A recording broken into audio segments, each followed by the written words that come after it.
Okay, you guys, so Quavo has finally found him a new boo. So this past weekend, he popped out at the Usher concert with a woman named Erica Fontaine. Now, Erica Fontaine is a gymnast, and I believe she has been around for a minute.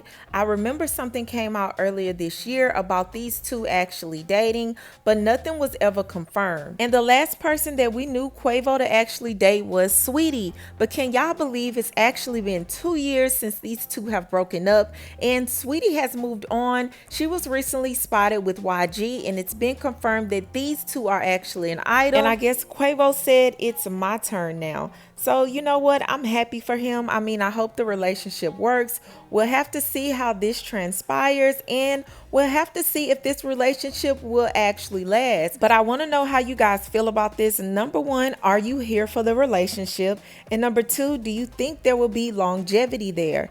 But moving on to the next story. Okay, you guys, so I know you've been keeping up with this story about Carlee Russell. Now, if you're not aware, there has been a lot of coverage about this 25-year-old woman who went missing on Thursday the 13th. Now, she did return home on Saturday night, but there has been a lot of speculation that she faked this whole disappearance, and none of it is true. So Carlee was riding on the freeway, and she said that she saw a toddler in diapers. She pulled over to help this toddler. Now, she did call 911, and she ended up calling a friend after she got off the phone with 911. And while she was on the call with this friend, the friend said she heard a scream, and that was the end of that. Now, when police arrived, they saw that her wig was there, her phone, and her purse, but Carlee was nowhere to be found. And not to mention, her car was still there. Now, during the time she was missing, there were search parties formed. I mean, the news got out. It was all over the US, okay?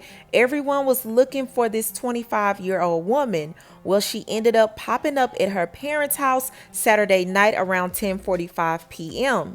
And this is where things start to fall apart. Number one, the camera footage came out of her actually pulling over on the side of the freeway, but no one can seem to spot a toddler. Also, 911 never received any more calls besides her call about this toddler walking on the side of the road. Now, the video does show Carlee with her hazard lights on, and she's kind of creeping on the side of the road, but you cannot see any type of toddler, and there's actually no footage of any car actually following her.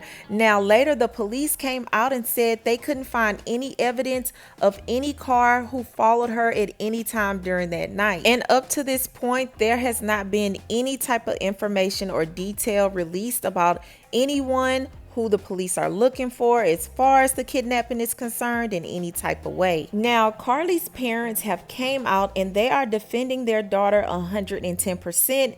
They are saying that their daughter was kidnapped and she is traumatized. Take a listen. She's having to deal with the trauma of people just making completely false allegations about her. Carlee has given detectives her statement so that they can continue to pursue her. There were moments when she physically had to fight for her life, and there were moments when she had to mentally fight for her life. Now, today, the trial attorney in Alabama came out and said that he does not believe her. As a matter of fact, he's alleging that she was at a hotel the whole time, and they are going to pull the camera footage from the hotel to prove that she was never missing.